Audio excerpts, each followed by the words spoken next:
First question. The operating system provides user interface, controls the computer resources and runs program. Operating system user interface provide करते, कम्प्युटरचे स्त्रोत म्हणजे resources नियंत्रित करते आणि programs run करते. याचं उत्तर बरोबर आहे. Operating system is the most important type of system software. System सॉफ्टवेअरचा हा एक अतिशय महत्त्वाचा प्रकार आहे. प्रत्येक कॉम्प्युटरमध्ये एक तरी ऑपरेटिंग सिस्टीम असतेच. Each computer has at least one operating system. Windows, Mac OS, Linux, Unix, DOS, these are examples of operating system. Windows operating system is the most widely used operating system in the world. Windows operating system ही जगातील सर्वात जास्त वापरली जाणारी operating system आहे. Windows 7 हे latest version आहे. Windows 8 हे newest version आहे. But as per reference in the book Windows 7 is the latest version. Mac OS ही ऑपरेटिंग सिस्टीम मॅसिंटोस कम्प्युटर्स म्हणजेच ॲपल कॉम्प्युटरसाठी वापरली जाते. मॅक OS, लायनक्स आणि विंडोज हे तीनही ऑपरेटिंग सिस्टीम्स GUI म्हणजेच ग्राफिकल यूजर इंटरफेस प्रोव्हाइड करतात. GUI means graphical user interface आणि विंडोज, मॅक OS आणि लायनक्स हे GUI बेस्ड म्हणजेच ग्राफिकल यूजर इंटरफेसवर आधारित अशा ऑपरेटिंग सिस्टीम्स आहेत. DOS is not GUI operating system. DOS operating system is based on character user interface, character based user interface.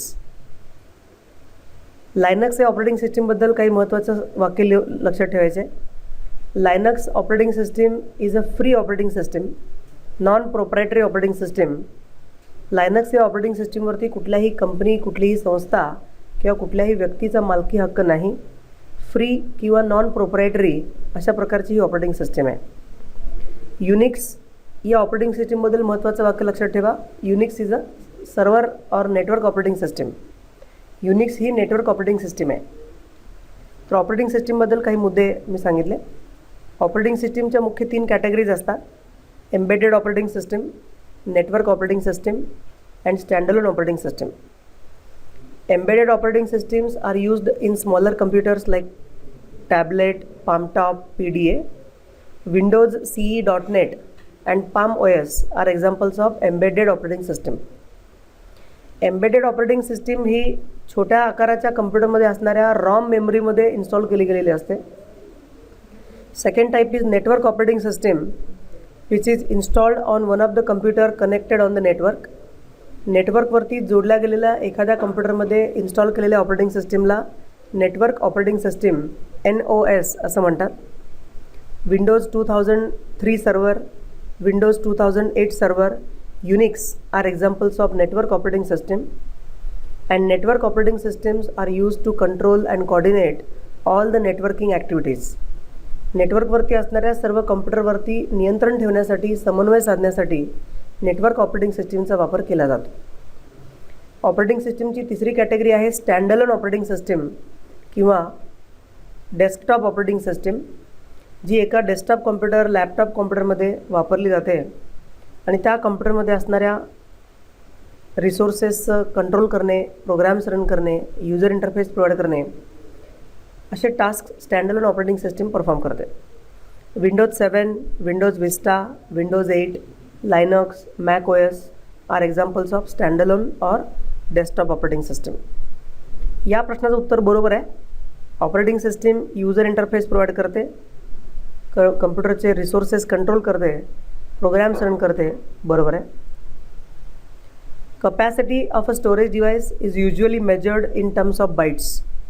एखाद्या storage युनिटची क्षमता ही बाईट्समध्ये मोजली जाते. बरोबर आहे. Bytes, kilobytes, megabytes, gigabytes, these are all units of measurements. हे सर्व मेजरमेंटची युनिट्स म्हणजे माहिती मोजण्याचं एकक आहे. Bites, kilobyte, megabyte, गिगाबाईट. गिगाबाईट हे सर्वात मोठं मेजरमेंटचं युनिट आहे. Which of the following is not a type of printer. खालीलपैकी कोणता प्रिंटरचा प्रकार नाही. Laser printer, inkjet printer, thermal printer हे प्रिंटरचे प्रकार आहेत. ऑप्टोमेकॅनिकल प्रिंटर असा कुठला प्रिंटरचा प्रकार अस्तित्वात नाही. प्रिंटरचे काही महत्त्वाचे प्रकार आणि त्या प्रत्येक प्रकाराबद्दल काही महत्त्वाचे मुद्दे आपण लक्षात घेऊया. प्रिंटरचा पहिला प्रकार आहे डॉट मॅट्रिक्स प्रिंटर, त्यानंतर इंकजेट प्रिंटर, त्यानंतर laser printer. There are different types of printers: dot matrix printer, inkjet printer, laser printer, त्यानंतर थर्मल प्रिंटर, प्लॉटर, त्यानंतर फोटो प्रिंटर आणि पोर्टेबल प्रिंटर. असे प्रिंटरचे काही प्रकार असू शकतात. डॉट मॅट्रिक्स प्रिंटर हा जो प्रिंटरचा पहिला प्रकार आहे हा सर्वात चीपेस्ट हा प्रिंटरचा प्रकार आहे. ज्या ठिकाणी मोठ्या प्रमाणामध्ये प्रिंटिंग काढायचं आहे आणि क्वालिटी इतकी जास्त चांगली असण्याची आवश्यकता नाही, अशा ठिकाणी या प्रिंटरचा वापर केला जाऊ शकतो.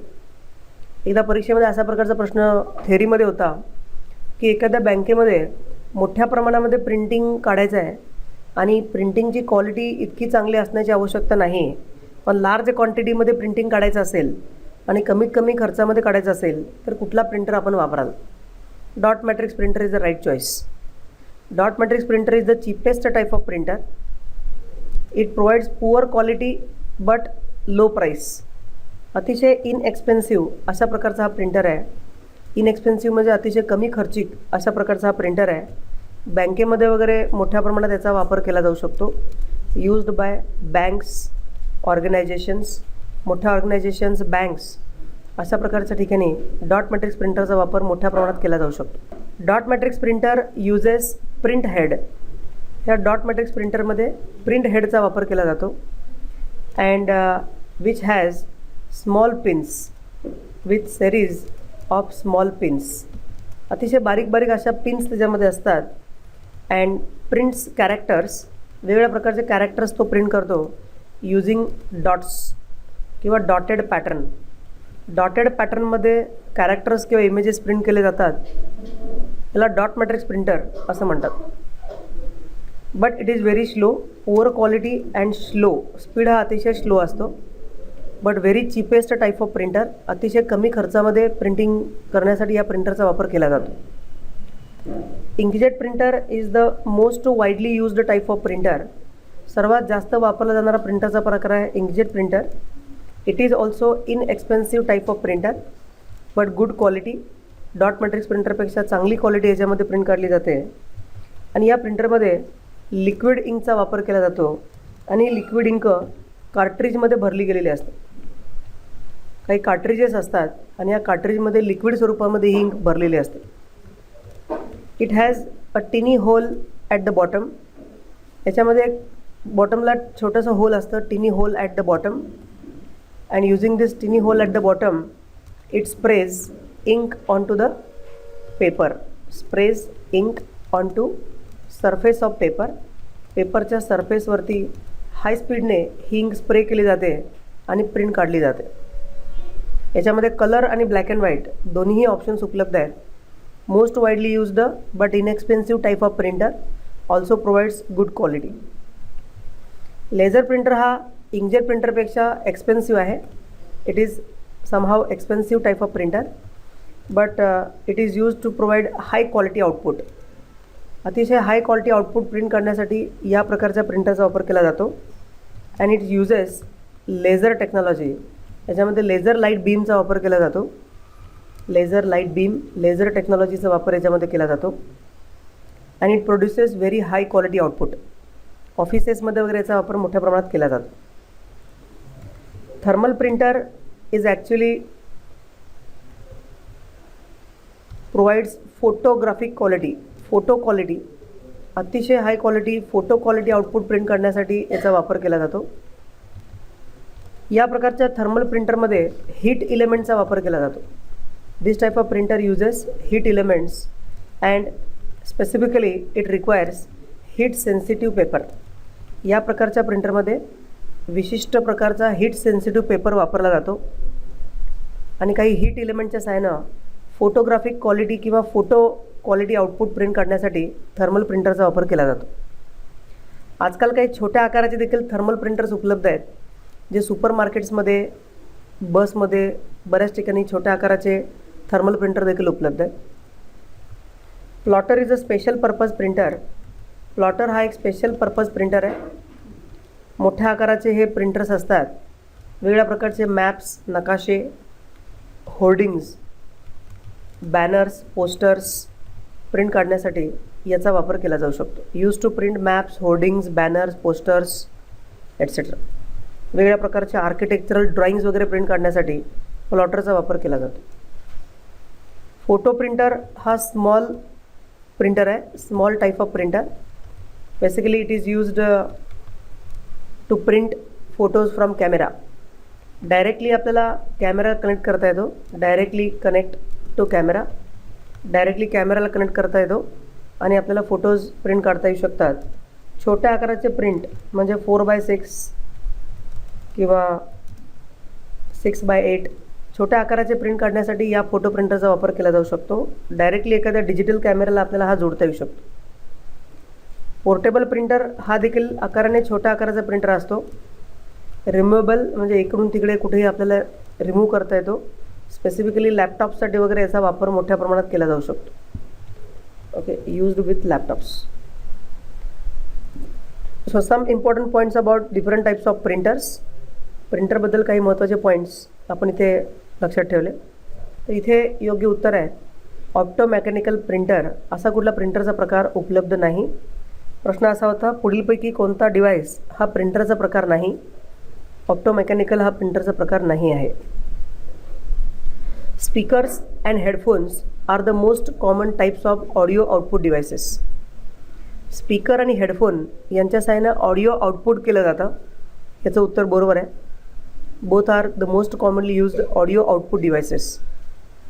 ऑडिओ इनपुटच्या प्रकारामध्ये मायक्रोफोन हा सर्वात जास्त वापरला जाणारा ऑडिओ इनपुट डिव्हाइस आहे आणि ऑडिओ आउटपुटच्या बाबतीमध्ये स्पीकर आणि हेडफोन हे मोठ्या प्रमाणात वापरले जाणारे ऑडिओ आउटपुट उपकरणाचे प्रकार आहेत. Reading is the process of accessing information from the storage device. एखाद्या स्टोरेज डिव्हाइसमधून इन्फॉर्मेशन ॲक्सेस करणे, ओपन करणे या प्रक्रियेला रीडिंग असं म्हणतात. उत्तर बरोबर आहे. Writing is another process. Writing is the process of saving information to the storage device. Storage डिव्हाइसमध्ये इन्फॉर्मेशन सेव्ह करण्याच्या प्रक्रियेला रायटिंग असं म्हणतात. तर ॲक्सेस करण्याच्या प्रक्रियेला रीडिंग असं म्हणतात. आन्सर करेक्ट आहे. When your mouse pointer goes on the top of a link in the web page, the shape of mouse pointer changes to hand. Web पेजमध्ये जेव्हा माऊस पॉइंटर एखाद्या हायपरलिंकवरती आपण मूव्ह करतो तेव्हा त्या माऊस पॉइंटरचा आकार हातासारख्या आकारामध्ये बदलतो. बरोबर आहे. Which of the following is the functions of operating system. खालीलपैकी ऑपरेटिंग सिस्टीमचे फंक्शन्स कोणते कोणते आहेत? Operating system user interface provide करते. जेव्हा चेकबॉक्स प्रोव्हाइड केले जातात तेव्हा सर्वच्या सर्व ऑप्शन बरोबर असू शकतात. 2 किंवा 3 ऑप्शन देखील बरोबर असू शकतात. Right now operating system has functions providing user interface, managing resources as well as running application. So here all the 3 options are correct. इथे तिन्ही पर्याय बरोबर आहेत. The internal memory of the computer is present on motherboard in the form of chip. कम्प्युटरमध्ये असणारी internal memory ही मदरबोर्डवरती वेगवेगळ्या प्रकारच्या चिपच्या स्वरूपामध्ये असते. याचं उत्तर बरोबर आहे. The internal memory of the computer is present on the motherboard in the form of chips. Correct answer. Printers can be connected to a computer for producing output on paper. पेपरवरती आउटपुट काढण्यासाठी printer कम्प्युटरला जोडता येऊ शकतात. बरोबर आहे. प्रिंटरचे काही types आपण डिस्कस केले आहे आणि प्रिंटरमधून काढल्या जाणाऱ्या आउटपुटला हार्ड कॉपी असं म्हटलं जातं. Which of the following is not a portable storage device. खालीलपैकी कोणता पोर्टेबल स्टोरेज डिव्हाइस नाही? Hard disk is not portable. Pendrive, floppy, optical disk हे छोट्या आकाराचे आणि एका ठिकाणाहून दुसऱ्या ठिकाणी रिमूव्ह करता येण्याजोगे उपकरण आहेत. Hard disk is not portable and neither removable. Netscape Navigator is a type of browser. Netscape Navigator, Internet Explorer, Mozilla Firefox, Google Chrome, Gopher, Opera, these are examples of browser programs. And browser programs are use to visit or open websites. Websites किंवा web pages visit करण्यासाठी browser या प्रोग्रामचा वापर केला जातो. Dash are special programs written in Java. Java लँग्वेजमध्ये लिहिलेले विशेष प्रोग्राम्स जे असतात त्यांना ॲपलेट्स असं म्हणतात. जावा ही एक लँग्वेज आहे की ज्यामुळे इंटरनेटवरती आपल्याला ॲनिमेशन्स, गेम्स किंवा काही इंटरॅक्टिव्ह प्रोग्राम्स क्रिएट करता येतात आणि जावामधून लिहिल्या गेलेल्या अशा इंटरॅक्टिव्ह प्रोग्राम्सना ॲपलेट्स असं म्हणतात. ॲक्च्युली वेब पेज क्रिएट करण्यासाठी किंवा वेबसाईट तयार करण्यासाठी HTML या लँग्वेजचा वापर केला जातो. To create a web page or to create a website, HTML language is used. Java language is used to write animations, games and special programs. इंटरनेटवरती, वेबसाईटवरती काही special programs, interactive programs, script लिहिण्यासाठी जावाचा वापर केला जातो. In MS Access, dash is used to identify the data stored in a field. Microsoft ॲक्सेसमध्ये field नेमचा वापर करून डेटा किंवा मजकूर कोणता भरलेला आहे तो ओळखता येतो. मायक्रोसॉफ्ट ॲक्सेस हे एक डेटाबेस मॅनेजमेंट सिस्टीम किंवा डेटाबेस मॅनेजमेंट सॉफ्टवेअर आहे. डेटाबेस मॅनेजमेंट सिस्टीम किंवा database management program. And using this database management program we can organize, manipulate database. Used to organize, that means to store and manipulate data. Data organise करणे, store करणे, manipulate करणे यासाठी access या database सॉफ्टवेअरचा वापर केला जातो. Database means collection of related data. For example, एखाद्या बँकेमध्ये कस्टमरचे जे रेकॉर्ड्स असतात हे सर्व रेकॉर्ड्स एका सॉफ्टवेअरमध्ये स्टोअर करून ठेवले जातात. रोज ज्या ट्रान्झॅक्शन्स होतात त्या ट्रान्झॅक्शनची इन्फॉर्मेशन एका सॉफ्टवेअरमध्ये स्टोअर करून ठेवले जातात. MSCIT सेंटरमध्ये जेव्हा एखादा विद्यार्थी ॲडमिशन घेतो तेव्हा त्या सर्व स्टुडंटचा देखील एक डेटाबेस क्रिएट करून ठेवला जातो. काही वेळा तो डेटाबेस वेबसाईट्स किंवा वेब सर्व्हिसेसच्या सहाय्यानं इंटरनेटवरती स्टोअर केला जातो. School, colleges, universities, insurance companies प्रत्येक ठिकाणी वेगवेगळ्या प्रकारचे क्लायंट्स, कस्टमर, स्टुडंट्स या सर्वांचा डेटा एका विशिष्ट सॉफ्टवेअरमध्ये ऑर्गनाईज केला जातो, स्टोअर केला जातो, मॅनिप्युलेट केला जातो and that is called as a database. Database means collection of related data. Microsoft ॲक्सेसमध्ये डेटाबेस स्टोअर करण्यासाठी टेबलचा वापर केला जातो. Tables are used to store the data. Data store करण्यासाठी टेबलचा वापर केला जाऊ शकतो. And we can create any number of tables. कितीही टेबल्स आपल्याला क्रिएट करता येऊ शकतात. We can create any number of tables in Access. Microsoft ॲक्सेसमध्ये कितीही टेबल्स आपल्याला क्रिएट करता येऊ शकतात. नाव each table has a column. For example, roll number, name, address, city, phone number, date of birth. So these are columns. हे सर्व columns आहेत आणि हे कॉलमचे जे हेडिंग्ज आहेत या कॉलमच्या हेडिंग्सना फील्ड नेम असं म्हणतात. Table is made up of columns and rows. Table हा कॉलम्स आणि रोजनी बनला गेलेला असतो. And the column headings are called as fields. कॉलमचे जे हेडिंग्स असतात ह्यांना फील्ड्स असं म्हणतात. For example, here roll number is a field, name is a field, address is a field, city is a field, phone number, date of birth, these are all field names. So the column headings are called as fields and the information inserted or stored in rows is called as a record. जी information रोमध्ये आपण type करतो त्या इन्फॉर्मेशनला record असं म्हणतात. For example, according to the field name, if I write some name here, if I write some information here, this is called as record. याला record असं म्हणतात. We can insert any number of records. आपल्याला कितीही records इथे type करता येऊ शकतात. So information contained in rows are called as records and column headings are called as fields.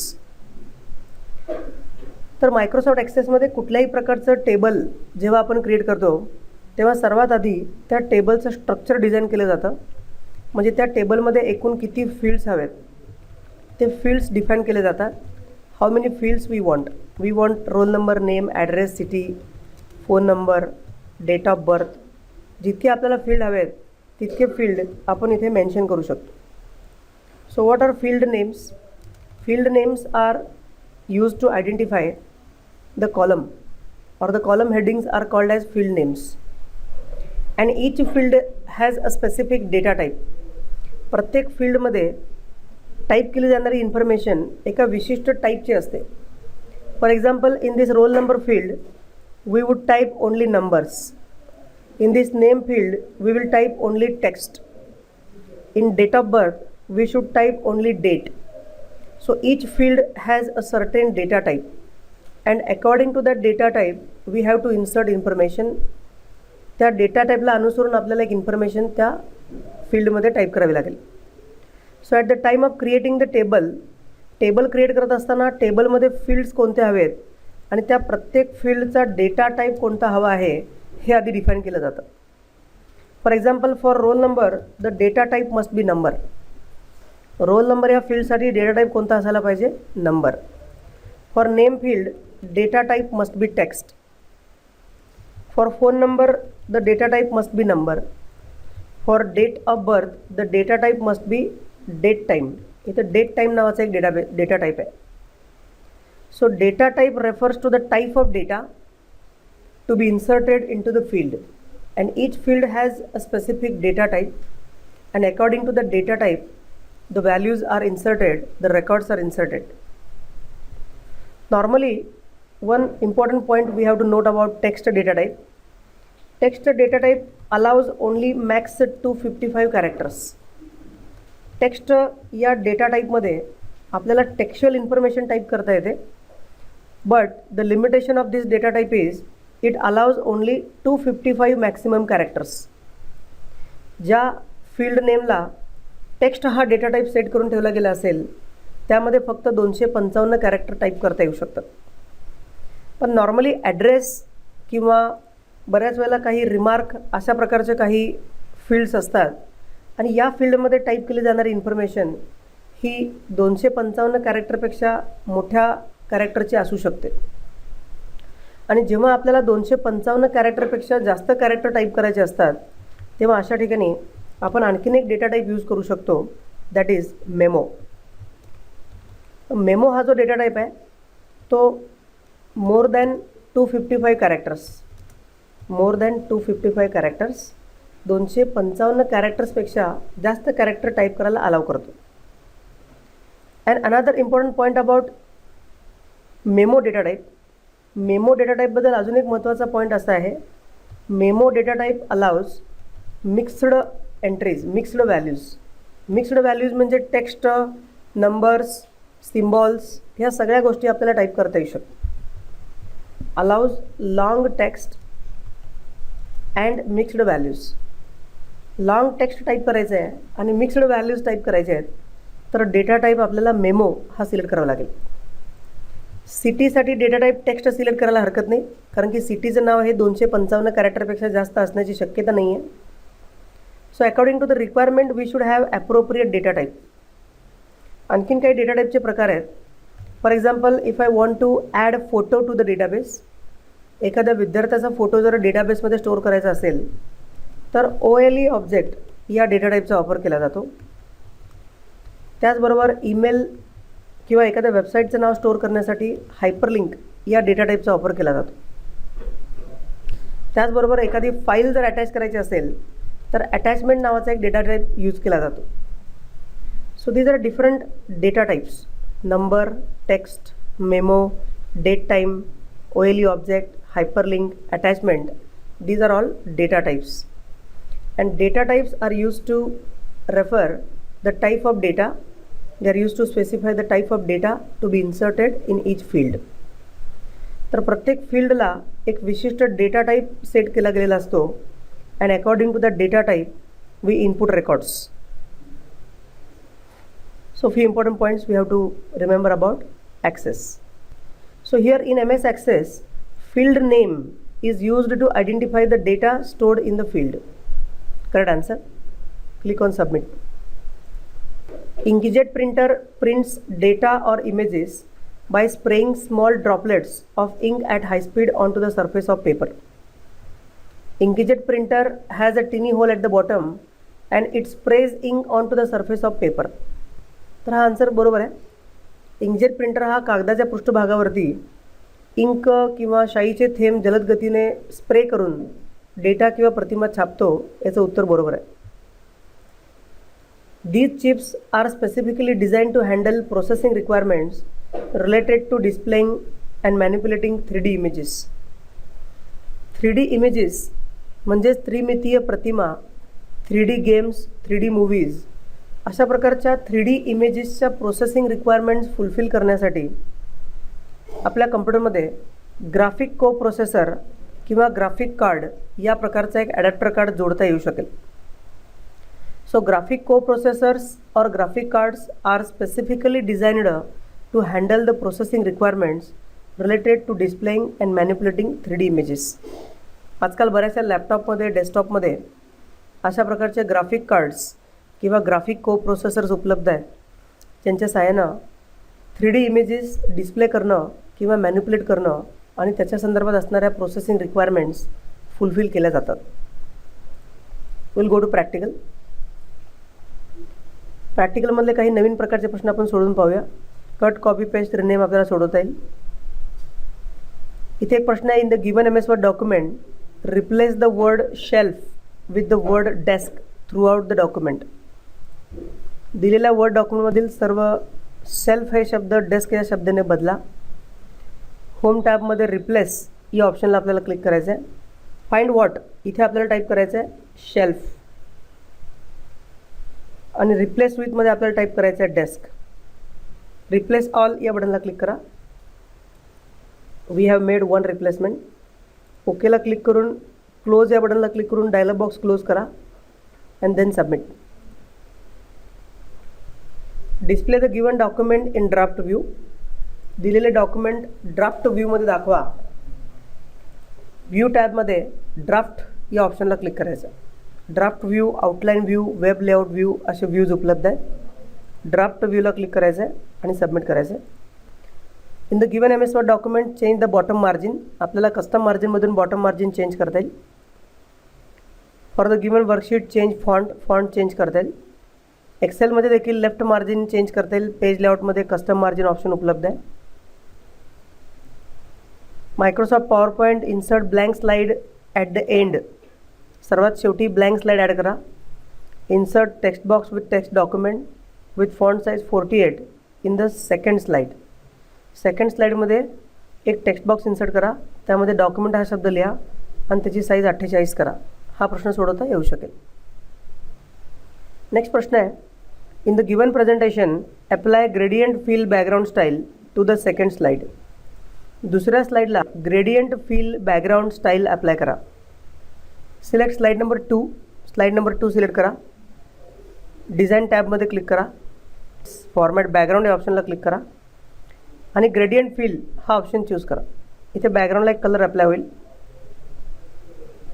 आणि आता सबमिटला क्लिक करूया. कॉन्टॅक्ट क्रिएट करण्याचा क्वेश्चन आपल्याला सोडवता येऊ शकेल. In the given webpage use feedback option to provide your feedback. दिलेल्या वेबपेजमध्ये तुमचा प्रतिसाद देऊन तो पाठवण्यासाठी फीडबॅक पर्यायाचा वापर करा आणि तो पाठवा. फीडबॅक या मेनूला क्लिक करायचं आहे. फीडबॅक या मेनूला क्लिक केल्यानंतर इथे काही प्रश्न आहेत. यातले कोणतेही ऑप्शन चूज करा. सर्व ऑप्शन सिलेक्ट करायचे आहेत आणि सेंड या बटनला क्लिक करायचं. google.com सर्चिंग करायला सांगितलं आहे. फक्त इथे आय एम फिलिंग लकी या बटनला आपल्याला क्लिक करायचं आहे. सर्वात आधी google.com ही वेबसाईट सर्च करा. या वेबसाईटवरती स्पेस हा शब्द सर्च करायचा आहे. पण इथे गुगल सर्चला क्लिक न करता आय एम फिलिंग लकी या ऑप्शनला क्लिक करायला सांगितलं आहे. And now click submit. Next विंडोजमधला एक प्रश्न मी सोडून दाखवतो आहे. Copy all the graphic files from support folder to the folder support home index graphics. Support फोल्डरमध्ये 2 ग्राफिक फाईल्स आहेत. ग्राफिक फाईल म्हणजे चित्र किंवा इमेजेस. ह्या दोन्हीला सिलेक्ट करायचं आहे आणि राईट क्लिक करून कॉपीला क्लिक करायचं आहे आणि होममध्ये, इंडेक्समध्ये, ग्राफिक्स फोल्डरमध्ये या फाईल्स आपल्याला पेस्ट करायचे. फॉर्मॅट कॉपी करा हा प्रश्न आपण सोडवलेला आहे. नेक्स्ट क्वेश्चन आहे, you have created flyer for science exhibition. In this flyer you have added venue details with text box having shape outline. Now you want to remove the shape outline. What steps you will follow to remove the shape outline of the text box? तुम्ही विज्ञान प्रदर्शनासाठी एक flyer create केलेलं आहे आणि या फ्लायरमध्ये तुम्ही venue detail म्हणजे ठिकाणाचा तपशील जो सर्वात शेवटी आहे तो टाईप करण्यासाठी एक टेक्स्ट बॉक्स वापरला आहे आणि त्या टेक्स्ट बॉक्सला एक बॉर्डर पण दिलेली आहे, आउटलाईन पण दिलेली आहे आणि तुम्हाला आता ही बॉर्डर काढून टाकायची आहे. फॉर्मॅट टॅबमध्ये शेप आउटलाईनमधून नो आउटलाईन या ऑप्शनला क्लिक करा आणि त्या बॉक्सची आउटलाईन काढून टाका. Next question, delete any one table column from the given document. अशा वेळेला काही प्रश्न आहेत की दिलेल्या डॉक्युमेंटमधील कोणताही एक कॉलम काढून टाका, कोणताही 2 रो डिलीट करा, असे प्रश्न असू शकतात. जर रो डिलीट करायचे असतील तर रोला क्लिक करा, रो सिलेक्ट करा. आता आपल्याला कॉलम डिलीट करायचा आहे तर मी इथे एक कॉलम सिलेक्ट करतो आहे. लेआउट टॅबमध्ये डिलीट नावाच्या ऑप्शनमधून डिलीट कॉलम या ऑप्शनला क्लिक करूया.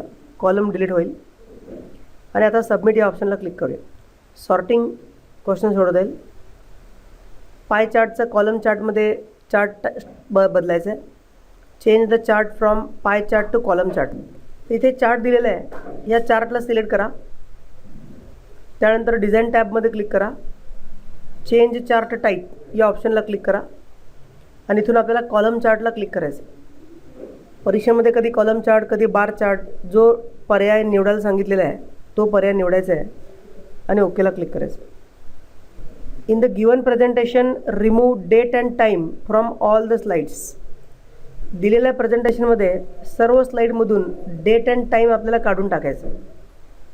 प्रत्येक स्लाईडमध्ये इथे तुम्हाला डेट इन्सर्ट झालेली दिसते आणि डेट आपल्याला काढून टाकायची. तर यासाठी इन्सर्ट टॅबमध्ये हेडर फुटरमध्ये डेट अँड टाईम हा ऑप्शन आपल्याला बंद करायचा. डेट अँड टाईम हा ऑप्शन बंद करा. ॲप्लाय टू ऑलला क्लिक करा. हा प्रत्येक स्लाईडमधली डेट रिमूव्ह झालेली आहे. तर प्रत्येक स्लाईडमधून आपल्याला डेट, स्लाईड नंबर किंवा फुटर जर रिमूव्ह करायचं आहे तर इन्सर्ट टॅबमध्ये हेडर फुटरला क्लिक करून डेट बंद करा. अप्लाय करायचं असेल तर अप्लाय करा, नको असेल तर बंद करा. Submit. In the given presentation insert smiley face. Smiley face हा शेप ॲड करता येईल आपल्याला. अपॉइंटमेंट टास्क क्रिएट करता येईल. फेवरेटमध्ये ॲड करणं आपल्याला माहिती आहे. How will you check spam mails from the given mail box. दिलेल्या ईमेलमधून तुम्ही स्पॅम मेल कसे सर्च कराल. इथे पण काही वेळा लिंक्स असतात स्पॅमचे. आता इथे बटन दिलेलं आहे स्पॅम. स्पॅम या ऑप्शनला क्लिक करा. स्पॅम मेल्स आपल्याला इथे डिस्प्ले होतात. Locate system software.txt file. Open, delete all text and save this file and close the file. दिलेल्या फोल्डरमध्ये आपल्याला सिस्टीम सॉफ्टवेअर नावाची फाईल शोधायची. ती डबल क्लिक करून ओपन करायची आहे. सिलेक्ट ऑल करून सर्व डिलीट करायचं आहे.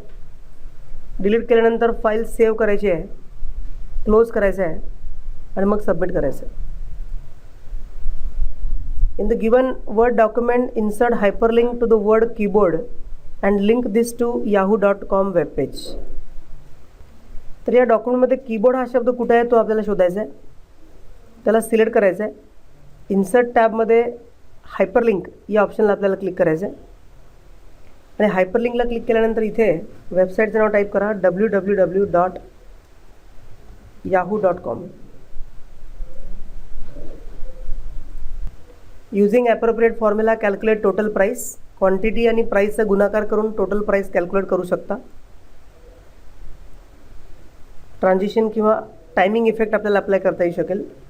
Add additional 7 slides to the existing presentation. Display 4th slides automatically after 4 seconds while running slideshow. Apply timing effect for the 3rd slide. दिलेल्या प्रेझेंटेशनमध्ये 7 अतिरिक्त स्लाईड ॲड करा. पहिल्या स्लाईडला क्लिक करून 7 वेळा एंटर की प्रेस करूया. 7 स्लाईड्स आपण ॲड केलेल्या आहेत. स्लाईड शो रन करताना 4थी स्लाईड ऑटोमॅटिकली 4 सेकंदानंतर दिसायला हवं आहे. यासाठी 3ऱ्या स्लाईडला टायमिंग सेट करायचं. 3ऱ्या स्लाईडला सिलेक्ट करा, ट्रान्झिशन टॅबमध्ये क्लिक करा, ऑन माऊस क्लिक ऑप्शन बंद करा आणि इथून 4 सेकंद सेट करा. तर 3ऱ्या स्लाईडसाठी आपण 4 सेकंदाचं टायमिंग सेट केलेलं आहे. आता आपण सबमिटला क्लिक करूया. ऑल डे इव्हेंट हा प्रश्न सोडू शकतो आपण. ऑल डे इव्हेंट म्हणजे अपॉइंटमेंट क्रिएट करायचं आहे आणि अपॉइंटमेंट क्रिएट करताना ऑल डे इव्हेंटचा चेकमार्क्स ऑन करायचा आहे आउटलुकमध्ये. Compose and send email with attachment of resume.docx to the email I D resume@microsoft.com. Email compose करा म्हणजे कंपोज नावाच्या ऑप्शनला क्लिक करा. कंपोज मेल, ज्या व्यक्तीला मेल पाठवायचा आहे त्याचा ID इथे दिलेला आहे, तो इथे टाईप करा. काही वेळेला सब्जेक्ट आणि मजकूर पण दिला जातो. जेव्हा सब्जेक्ट दिला असेल सब्जेक्टमध्ये सब्जेक्ट टाईप करा, मजकूर इथे टाईप करा मोठ्या बॉक्समध्ये. आता ब्राउजला क्लिक करून एक फाईल अटॅच करायला सांगितलेली आहे. ब्राउज या बटनला क्लिक करून रेझ्युमी ही फाईल सिलेक्ट करायची आहे, ओपनला क्लिक करायचं आहे आणि सेंड मेसेज या बटनला क्लिक करायचं आहे. तर इथे आपण मोस्टली सगळे क्वेश्चन सोडवलेले आहेत जे आपल्याला आवश्यक वाटत आहेत. बाकीचे क्वेश्चन्स मी स्किप करतो आहे जे तुम्हाला सोडवता नक्की येऊ शकतील. थेअरीमध्ये 15 आणि प्रॅक्टिकलमध्ये 15 असे एकूण 30 प्रश्न आपण सोडवलेले आहेत.